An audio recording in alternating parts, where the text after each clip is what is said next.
So when you come to the UK, most people land at Heathrow. So at Heathrow Airport, the immigration officer would ask you a question.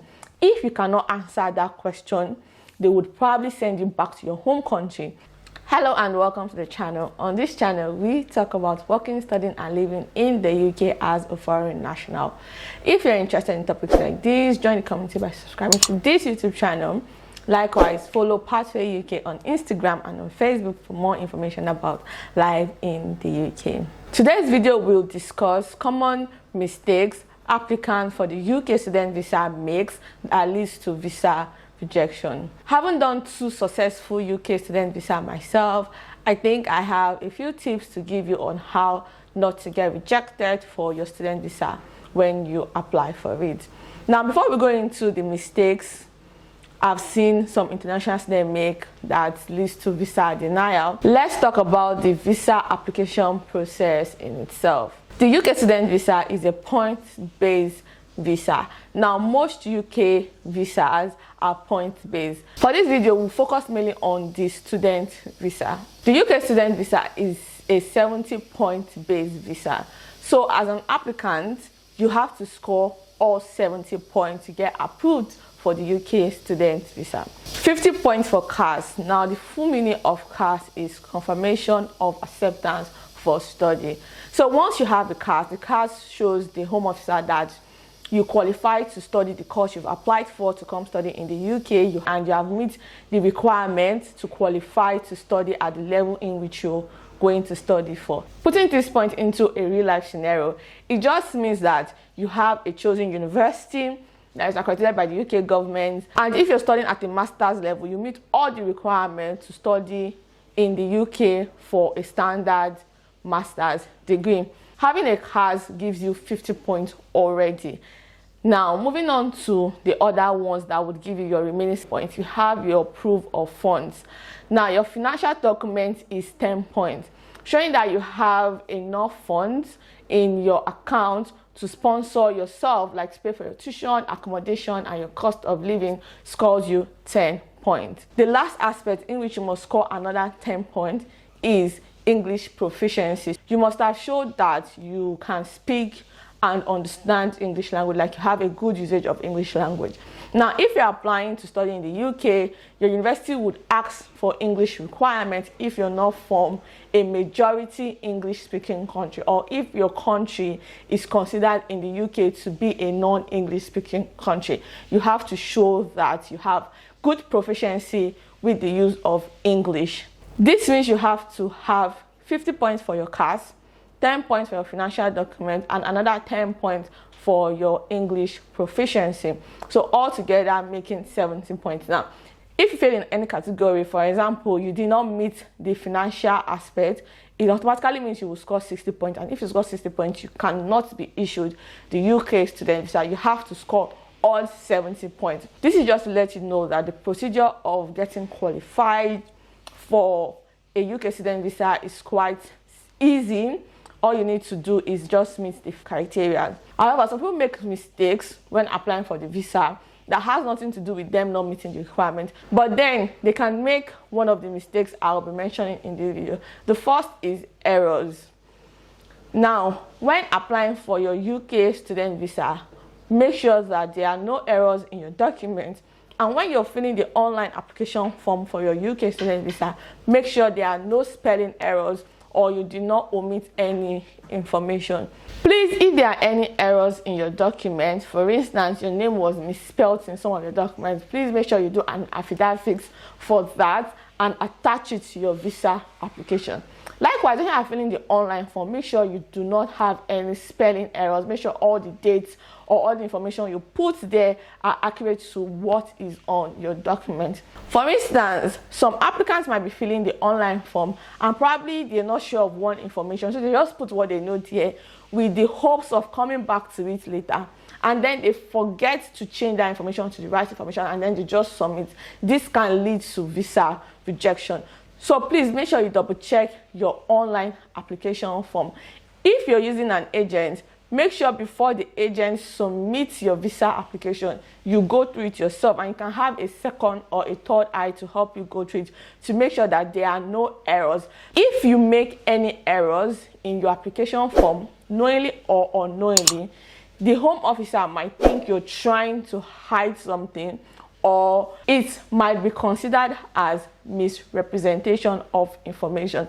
And then when they reject your visa, they will actually let you know that they found some inconsistency in your application. So basically, when they say they found some inconsistency in your application, it means some dates you've put down, or some dates in your document, or some names or some details are not tallying, or there might be spelling errors, and yeah, it might lead to your visa being rejected. The second reason why an applicant's UK student visa might be rejected, irrespective of them scoring the 70 points, is their immigration history. Now, if you do not have a good immigration history, you might be rejected for the UK student visa. Now, the UK is not like Canada, where they want to see that you have some sort of travel history. You don't need travel history to apply for a UK student visa. However, if you have overstayed on any visa in the past, this might affect the decision that will be made on your UK student visa, because they might deny you. It shows that you might be an overstayer on your student visa. Now, if you've overstayed on any visa in the past, it's not the end of the world. You can still apply for a visa and get it. You can still apply for the UK student visa and get it. However, you must show evidence of why you overstayed your visa. For instance, during the lockdown, when the pandemic started, the UK was on lockdown and so many other countries were on lockdown. So other nationals who were in the UK, probably on holiday or came visiting, could not go back to their home country. So what they did was they applied for visa extension.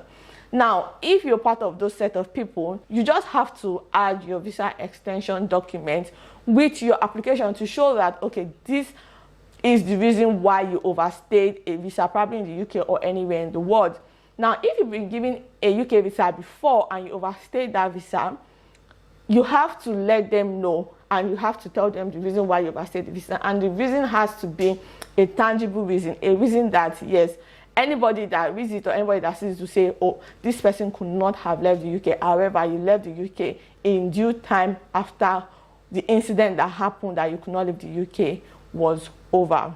The third is criminal record. At times, UK student visa applicants do not disclose their criminal record if they have any. And some people might not even know they have a criminal record. Some people might not know that they've committed a crime or something that is considered to be a crime somewhere else that is on their immigration record, and they do not know. As much as possible, make sure you have a good idea of your criminal record. Make sure you do not have any criminal record before you apply for the UK student visa.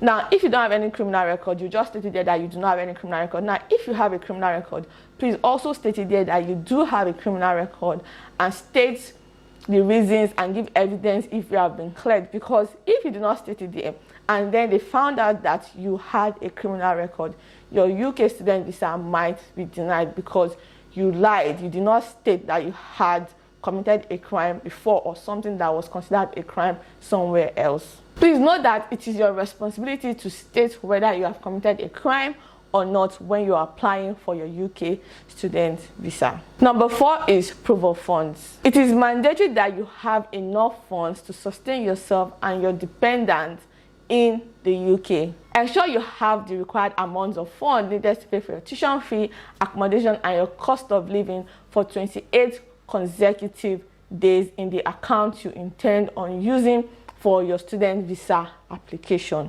For instance, if you require 5M for your proof of funds, make sure it is the 5M you have in the account. Make sure it's not less than 5M. Make sure it's not 4.999, because if it's 4.999, you might be denied for the visa. Make sure that for every single day during the 28 days period, the balance of the bank account is 5M. Make sure it's not less than 5M. Now, I would suggest that you put a little more than 5M in the account if you're counting for your 28 days, so that in case there's any bank charges or any transfer charges, it will never be less than 5M. Because if it's less than 5M and you print that bank statement and submit your visa application, you might be denied. And remember, you need 10 points for your proof of funds. Now, if you don't get that 10 points, automatically you score 60 points because you have a CAS and then you have your English proficiency evidence. You will be denied the visa because you only have 60 points instead of 70 points. So proof of funds is very, very important. Still on proof of funds, make sure the funds is genuine. Do not do bulk transfer to the account during the 28 consecutive days. For instance, let's say you have about 5 bank accounts and you have money in all of them, but obviously you can only submit one bank account. So you want all the money to be in one bank account. Make sure you send all the money in one day and then start counting your 28 days after you sent the money, because you don't want to raise suspicion in the home officer's mind, and the home officer is wondering why this person sent so much money in a day. Another point I want to make on that proof of fund is that do not submit any financial document that is older than 31 days from when you are applying for your visa. So if you need any financial document to support your visa application, make sure you collect that document close to the time you're applying for your visa. Make sure it's not 31 days before you apply for your visa. Any financial document that is older than 31 days before you apply for your visa would automatically not be considered for your visa application. Another thing people do is that they submit financial documents that belongs to a relative and then they don't show the relationship to that relative when they're applying for their visa application. Now, anybody can be your sponsor. Anybody can sponsor you to come study in the UK, be it your parents or a sibling. Now, if it's your parent that is sponsoring you to study in the UK, make sure you have your birth certificate and you have an ID card of the parents sponsoring you so that they will know that that person is your parent, because their name will be on their identification card and their name will be on your birth certificate. So make sure the name on your parents' ID card is the same as what is on your birth certificate so that they can show that you have a relationship with them. And if it's your sibling, you would want to use your sibling's ID card, your sibling's birth certificate and your birth certificates to show that you guys share the same parents and to identify your sibling. So that's how you can go about it. Now, please do not submit any financial documents that belongs to a relative that you cannot prove that you are that person's relative or both of you are relatives. The fifth is documentation. The Home Office is very strict at scrutinizing documents. Now, if you submit your visa application with incomplete documentation, your visa would be denied. For instance, let's say you printed your bank statement and then the bank forgot to add a cover letter. Your visa might be denied because of that, because that financial document was not complete. So when you print your bank statement, make sure they stamp on every page and they sign on every page and they add a cover letter introducing that account, saying that account is yours, and just a bit of details. If you tell the bank what you want to use your bank statement for, they automatically know how to do the cover letter for you. So please always make sure you print your bank statement with cover letter. Do not submit your bank statement without a cover letter. Your visa might be denied. Likewise, using fake or forged documents would automatically lead to your visa being denied once it has been detected by the Home Office. When applying for a UK student visa, please bear in mind that the Home Office is not stupid. They have samples of documents from all over the world. I'll use Nigeria for example. If you're come study in the UK, they know how banks print bank statements in Nigeria. So if you submit a forged bank statement, they would know from the printout, even before they call the bank to verify, they would know because they know how it should look like because they have samples. Now, if it's your birth certificate, they have an idea of how the birth certificate looks like in Nigeria because they have samples. A whole lot of people before you have used birth certificates from Nigeria to apply. If it's marriage certificate, they also know because they have samples. People have used different types of marriage certificate to apply for a visa from Nigeria. So they have an idea of what your document should look like wherever you're coming from. If you're coming from Nigeria, Ghana, wherever country you're coming from, they have an idea of what your document should look like. Please do not use forged or fake documents to apply for any UK visa, even the UK student visa, because once the document is detected as fake or forged, the Home Officer will deny your visa and put you on a blacklist where you will be banned from applying for any kind of UK visa for a while. So shy away from using fake or forged document. Still on documentation, make sure that every document you would be submitting for your student visa application is in English.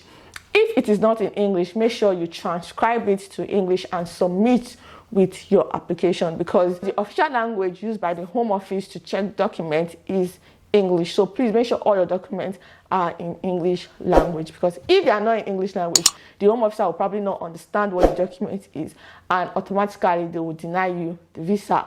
Overlooking your visa application documents could be a severe mistake. Please make sure you go over your document checklist, upload your document correctly using the required format, submit all necessary documents, and scan all required original documents to support your application. The last but not the least point would be interview performance. Poor interview performance can lead to visa rejection. For instance, lack of confidence during your interview. Please make sure you prepare for your visa interview to avoid hesitant answers. So you not be stammering like If you prepare, you can give quick and sharp answers. Like once the Home Officer asks you a question, you can easily give a response without thinking twice, because you are prepared. You understand your course of study and your start date and where your university is and a little bit of information of your study in the UK. Please note that not all UK students visa applicants are called for a credibility interview. Most times the Home Officer would call or email if they require more information or if they have doubts about your visa application. So you just call to clarify doubts and to make sure that the applicant is a genuine applicant. So to reassure the Home Officer that you are a genuine applicant who wants to come study in the UK, and to clear any doubt in the Home Officer's mind, you must make your study intentions known, and you must have a robust knowledge of your course of study, your start date, and your choosing university. Know where your university is located, know the campus where you would be studying, know some of the names of the courses you would take, know your exact start date and the end date of your course. Remember that you're only traveling on a student visa. So you should convince the Home Officer that once your legal duration for studying in the UK is over, you would leave the UK. A student visa would be rejected if applicants cannot prove an intention to return to their home country after their studies. Still on interview performance, not responding to an email sent to you by the Home Office for more inquiries or not picking a call for your interview might automatically lead to your visa being rejected. Most times the email they'll send you for more information to support your student visa application would always have a deadline. Once you don't meet that deadline to submit the additional document, they would automatically deny your visa because your visa would automatically not have enough information. Another thing is, if you don't pick your calls for the interview, automatically they will deny you because you didn't get the chance to clarify the doubt in the Home Officer's mind. Remember that the interview is a credibility interview to make sure that you are a genuine student who wants to come study in the UK, and just to clarify any doubt the Home Officer is having about your application. Furthermore, you might also be interviewed at the airport. Likewise, they might ask you for your document. Now, if the immigration officer at Heathrow Airport asks you for your document and notice that the document seems fake or forged, and then he goes to do some digging and the Home Officer finds out that the document you have provided is fake or forged, they would automatically send you back to your home country. During the pandemic, when some international students were coming to the UK, they had fake COVID tests. They sent them back to their home country for fake COVID tests. So these people are not stupid. They are not dumb. They know when a document is fake and when it is original, because a lot of people have come through Heathrow, which they have seen their document and they understand how the document from a particular country should look like. So they know when a document is fake or forged. So please don't associate yourself with fake or forged documents when it comes to anything UK visa. In addition, at the airport, when the immigration officer asks you a question and you cannot respond, or you don't understand English, or you say no English and then you need an interpreter, you are automatically going back home. There is no two-way to that, because you're coming to the UK to study and you cannot speak English. What? you're going back home. You see, in 2012, when Theresa May was the Home Secretary at that time, she stopped the post-study work visa for international students, and she also made this rule that if international students are coming to the UK and they cannot speak English at the border, they should automatically be sent back home, because you need to have a high usage of English language to study in the UK. So please polish your English. Make sure the home officer understands what you're saying, and make sure you know how to speak and understand English. If you don't know, learn before you apply for your UK student visa. At Heathrow Airport, the immigration officers would definitely ask you questions. The UK immigration officers, there's no way you can go about it. They will ask you questions. Now, the questions will always start light. So they'll ask you, hey, what is your name? What are you coming to do in the UK? What are you studying? By the time they start asking you those light questions and they see that you cannot answer, they start going deep. By the time they start going deep and you cannot still answer, they would invite you to a private room. And by the time you go to the private room, they will start digging, and they might probably send you back home once you are in that private room. Now, when they invite you to private room, the probability of you entering the UK is slim. It's not that you can't enter the UK, but once you're in that room, it's slim, because they will start digging into your application to find any discrepancy. So please know what you want to come and study in the UK, know some courses, know where you're going to, know the name of your university, the city where it's located. Now, this is not to say that at the airport you cannot stammer or make mistakes. You can. When I was coming to the UK for the very first time, when I got to the airport, they literally asked me, what are you studying? And I was literally stammering. I just stammered a bit, and then I got myself back together. And when they asked me what was I coming to study, I was able to answer. Where was I going to? I was able to answer. The name of my university. They checked a few of my documents, and then they let me go. So you can stammer, you can be shy, you can be timid, you can be a bit afraid. It's fine, they understand. But just make sure you're able to answer the questions. So I wish you all the very best with your student visa application. Please make sure you take all these into consideration when applying for your student visa application. With this, we've come to the end of today's video. Please do not forget to share this video with someone you think will find it helpful. Bye for now, and I will definitely see you in the next video.